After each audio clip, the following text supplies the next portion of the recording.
सभी भाइयों का चलो सर, हाँ जी। सभी भाइयों का स्वागत है।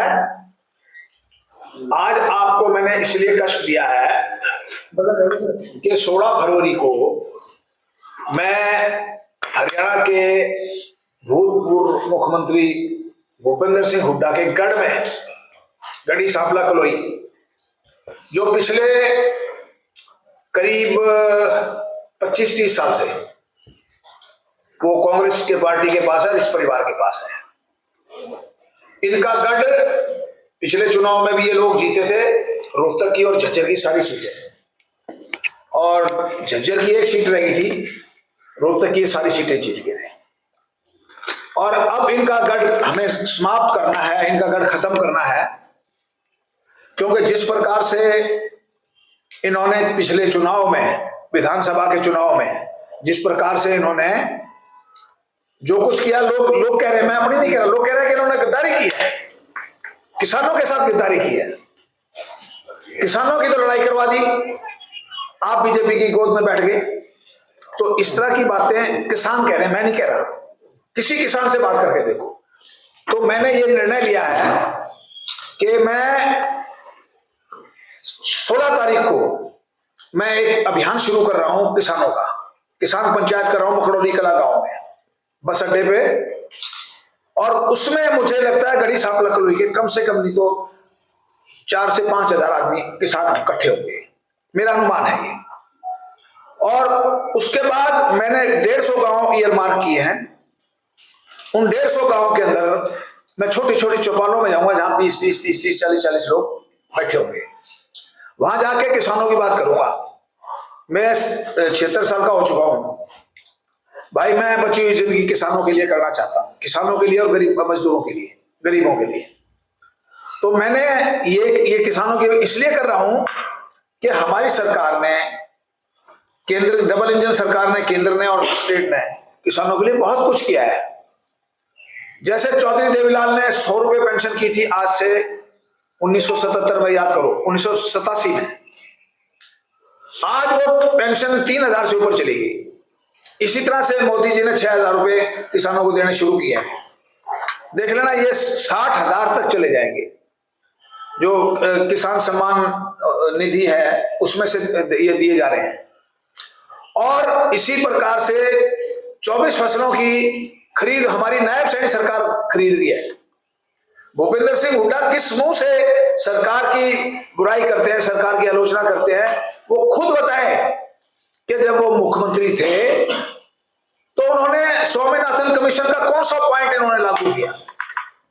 बल्कि मनमोहन सिंह सरकार ने स्वामीनाथन कमीशन को छोड़ के एक कमीशन और बनाया था, उसका चेयरमैन भी भूपेंद्र सिंह हुड्डा को बनाया था, जिसमें नीतीश कुमार मेंबर थे, प्रकाश सिंह बादल मेंबर थे। उसकी जो बातें हुई वो भी सरकार, कांग्रेस सरकार लागू नहीं कर पाई। हमारी सरकार ने किसानों के लिए बहुत काम किया, और अगर कुछ बचा होगा तो उसको भी हम लागू कराएंगे। हम किसानों के पास इसलिए जा रहे हैं कि उनकी समस्याओं को सुनेंगे, हम उनके घर में जाके सुनेंगे, और घर में जाके सुन के जो मेरे से हरियाणा सरकार से जो हो पाएगा वो भी भारत सरकार से मैं अपने मेंबर पार्लियामेंट के थ्रू मोदी जी को भी पहुंचाऊंगा। ये काम मैं इसलिए कर रहा हूं कि भूपेंद्र सिंह हुड्डा और इसके बेटे ने कब्जा ली थी कांग्रेस, और खास तौर पर रोहतक जिला। ये जिसको चाहते थे उसको टिकट देते थे, जिसको चाहते टिकट। सैकड़ों लोग, सैकड़ों नेता भूपेंद्र सिंह हुड्डा की वजह से कांग्रेस छोड़ के चले गए। और भाई, बाप बेटे का घमंड तो 7वें आसमान पे था। बाप बेटे ने तो कमाल कर दिया कि जिस प्रकार से इन्होंने पिछले चुनाव में भी, और जिसको एक हल्के में 8-8, 20-20 लोग, 50-50 लोगों को धमकी मारा है। अब विधानसभा चुनाव और सब लोगों ने विरोध किया, एक को टिकट मिली, बाकी ने सब विरोध किया। तो भाई, इस परिवार ने भट्टा बिठा दिया, किसानों का भी भट्टा बिठा दिया, किसी का काम नहीं हुआ। कोई, आज ये हालत है कि भूपेंद्र सिंह हुड्डा यहाँ से एमएलए और दीपेंद्र यहाँ से एमपी है, महीने में एक बार आते हैं। तो जिसका छोटा छोटा काम है वो कहां जाए। तो हम उन लोगों के काम भी मैं करवा रहा हूं।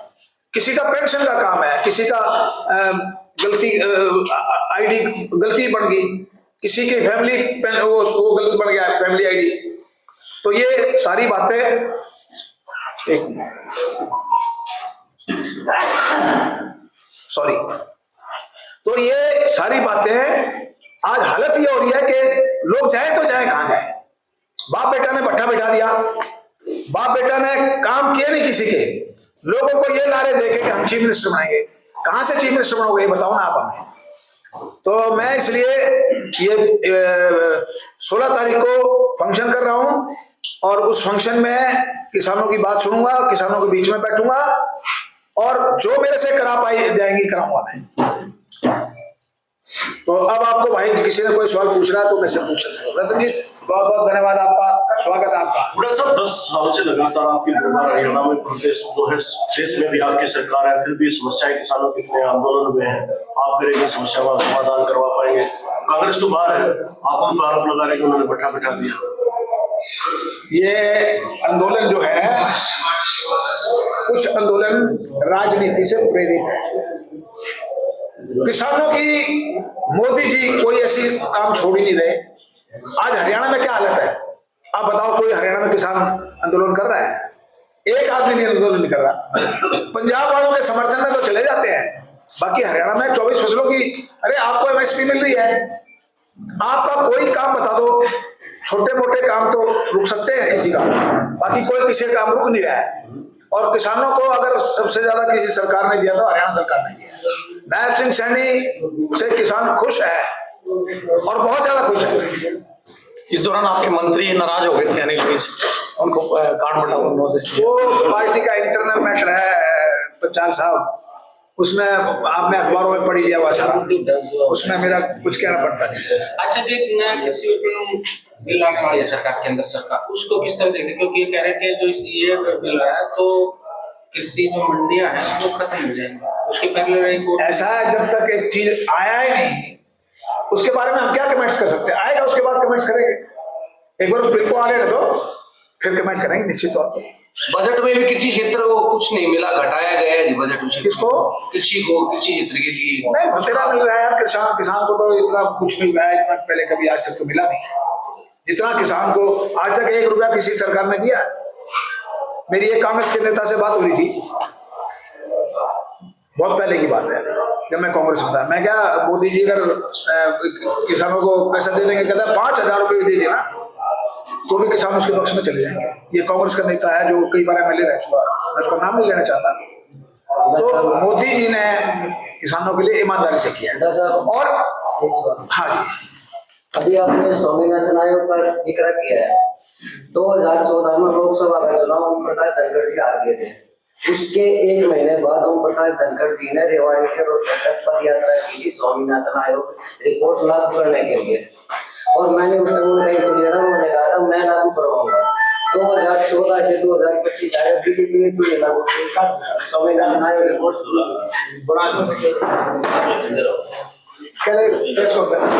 भाई साहब ओम प्रकाश धनखड़, हाँ बोलो। बीजेपी ने तो लागू किया, मेरे से सीनियर है, बीजेपी मैं उसके बारे में क्या कह सकता हूँ? मैंने बीजेपी ने नहीं ऐसा है, बीजेपी ने तो मैक्सिमम लागू कर दिया। मैक्सिमम फसलों पे आपको अभी भी कौन सा किसान बैठा है यार? पंजाब के किसान बैठे हैं यार हमारे। अरे हरियाणा की किसान तो किसान है, चाहे पंजाब का हो चाहे हरियाणा का। अरे आप हरियाणा की बात करो भाई। किसान तो किसान है ना किसान तो किसान है भाई। मैं प्रवक्ता हरियाणा का हूँ, मैं पंजाब का प्रवक्ता नहीं हूँ या राष्ट्रीय प्रवक्ता नहीं हूँ। सबसे बड़ी पार्टी है, उसके प्रवक्ता है ना, मैं लोकल प्रवक्ता, मैं हरियाणा का प्रवक्ता, राज्य प्रवक्ता हूँ। पंजाब, आप पंजाब, मेरा रिक्वेस्ट है आपको, आप पंजाब की बात, हरियाणा की बात करो। हरियाणा में कहीं दोनों लोग बताओ। आप ये 16 तारीख को जो वो कह रहे हैं प्रदर्शन करेंगे, वो प्रदर्शन नहीं करेंगे, हम पंचायत करेंगे। पंचायत करेंगे, भूपेंद्र हुड्डा के खिलाफ होगी या किसानों के पक्ष में होगी? देखो किसानों के हक में होगी। भूपेंद्र हुड्डा ने किसानों के साथ धोखा किया है। कैसे? भूपेंद्र सिंह हुड्डा से बड़ा धोखेबाज कैसे? यार कमाल है, किसान मरवा दिए, खड़े करवा दिए सारे उसके खिलाफ। किसान सरकार के खिलाफ खड़े करता है। क्या मैसेज है कि किसान जो है वो सरकार के खिलाफ है? पूछ लिया भाई। किसानों को आपकी पार्टी वाले आतंकवादी कह रहे हैं, जेपी दलाल ने कहा था। नहीं कोई आतंकवादी नहीं है, किसान हमारे भाई है भाई। हम तो खुद, मैं किसान का बेटा हूँ भाई। एमएसपी को लेके अभी भी किसान आंदोलन पर कहाँ, कौन सा आंदोलन कर रहे हैं? हरियाणा 2 दिन पहले ही रोहतक में पुतला जलाया था। गवर्नमेंट ने कमेटी गठित की है बाकायदा बातचीत के लिए, या तो फिर सेंटर गवर्नमेंट गलत है या आप गलत हो। कौन सी सेंट्रल गवर्नमेंट है? हाँ, देखो उनको न्योता दिया प्रधानमंत्री ने, कृषि मंत्री ने। देखो उसके बाद उन्होंने उस डल्लेवाड़ा में अपना अनशन भी समाप्त किया है। देखो जायज बात करनी चाहिए, किसानों के हक में ये पार्टी है, डबल इंजन की सरकार। किसानों को शिकायत कोई नहीं है, किसानों को एक शिकायत है कि हमारा आदमी प्राइम मिनिस्टर होना चाहिए, हमारा आदमी चीफ मिनिस्टर होना चाहिए। लेकिन एमएसपी की मांग को लेकर क्यों सरकार में एमएसपी तो 24 फसलों दे रहे हैं, कानूनी गारंटी गारंटी है। एक आदमी कोई ये कहने वाला है आपको, जो किसान जो कहता है मुझे एमएसपी मिनिमम सपोर्ट प्राइस में हमारी फसल नहीं खरीदेगी, तो कानूनी सबके खातों में चले जाते हैं।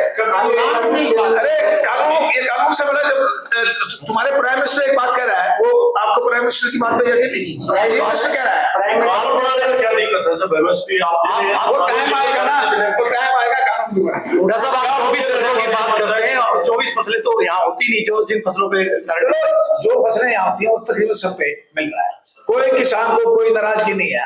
आप किसी के चले जाओ, बाकी नाराजगी है तो इस बात की है कि भूपेंद्र सिंह हुड्डा ने किसान मरवा दिए। ये मैं नहीं कह रहा, आम किसान कह रहा है। आप किसी गांव में चले जाओ, भूपेंद्र हुड्डा जी कहते हैं 24 में बीजेपी के दौरान नहीं हुई है। आप कह रहे हैं कि हुड्डा ने मरवा दिया किसान। हाँ 750 किसानों की शहादत किसान आंदोलन के दौरान हुई, तब हुड्डा की सरकार नहीं थी, बीजेपी सरकार थी। अरे भाई शहादत हुई थी, वो ये लोग पीछे से उसको बैकिंग कर रहे थे। मैं भी कांग्रेस में, मैं भी गया था यार, शैलजा भी गई थी, हम सब लोग गए थे, हम सब लोग सपोर्ट कर रहे थे। अरे भाई हम सारे उस समय हम सब किसान के साथ थे, और किसान कांग्रेस पार्टी की पूरी बैकिंग थी उस आंदोलन। क्या मुद्दा रहने वाला है जो हमारा मुद्दा यह है कि जो किसानों की बचगी है, जैसे मोदी जी ने कर रखे हैं, आज तक किसी ने 1 रुपया नहीं दिया। मैं कहता हूँ उन्होंने 6,000 रुपए दिए महीने साल के, एक वक्त आएगा 60,000 हो जाएंगे। भूपेंद्र हुड्डा ने क्या फंडिंग की थी क्या? भूपेंद्र हुड्डा ने सब कुछ किया था, मेरे से क्यों कहलवा रहे हो? क्या किया था साहब ने? अरे भूपेंद्र सिंह हुड्डा की राजनीति समाप्त हो चुकी है। बाप बेटा कभी रोहतक से लोकसभा और किलोई से विधानसभा कभी नहीं बन पाएंगे, ये मेरा ऐलान है, इस बात की गारंटी है। 29 में ना बाप बनेगा ना बेटा बनेगा, कितनी वो हॉबनॉबिंग कर लें, कितनी वो मिली भगत कर लें, अब उनका खेल खत्म हो चुका है। हर आदमी का टाइम होता है, इनका बहुत अच्छा टाइम देख लिया इन्होंने। अब इनकी पॉलिटिक्स खत्म हो चुकी है, ना तो ये कलोई से जीत पाएंगे, अपने गांव से भी नहीं जीत पाएंगे। हालत ये होगी, आप उसके गांव में चले जाओ और मेरी सभा में उसके गांव से सबसे ज्यादा आदमी आएंगे। और मैं ये भी कह रहा हूं कि बहुत बड़ी संख्या में कांग्रेस के लोग भूपेंद्र हुड्डा के सपोर्टर, खास सपोर्टर आप देख लेना वहां आएंगे, और वो हमें सपोर्ट करेंगे, मुझे आके मिलेंगे, आप कहेंगे जी हम बोल बताएंगे हम कांग्रेसी हैं, लेकिन हम आपके उसमें आए हैं। और बहुत बड़ी संख्या में गढ़ी, सांवला, कलोई और रोहतक जिले के किसान भारतीय जनता पार्टी में शामिल होने के इच्छुक हैं। हम उनको सही टाइम पे जब कभी मुख्यमंत्री आएंगे तो हम उनको पार्टी ज्वाइन कराएंगे। आपने कहा कि 150 गांव में जाएंगे, कौन कौन सा एरिया होगा? वो रोहतक जिला और क्या कहते हैं ये झज्जर जिला, इनके सभी गांव में जाऊंगा, हर गांव में जाऊंगा।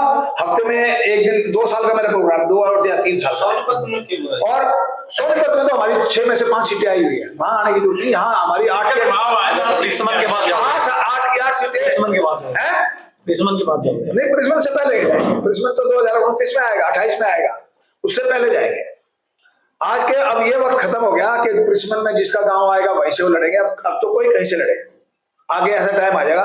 वो मेरा अनुमान है कि रोहतक में 2 सीटें बढ़ेगी, रोहतक में 2 सीटें बढ़ेंगी, और वो 2 महिलाओं की बनेगी, 1 बनेगी SC रिजर्व होगी, तो यहाँ 6 सीटें हो जाएगी 4 की बजाय। तो ये बड़ा शोर हो रहा है कि कलोई बनेगी, लेकिन वो अभी कुछ किसी को नहीं पता क्या होगा। लेकिन अब कोई आदमी कहीं से लड़ सकता है, चुनाव लड़ने की कोई ऐसी बात नहीं है। तो ये तैयारी है आगे 29 की तैयारी को देखते हुए, किसानों का दबाना है। हाँ, किसानों के लिए पूरी घर घर जाएंगे, किसानों की समस्याओं का समाधान कराएंगे।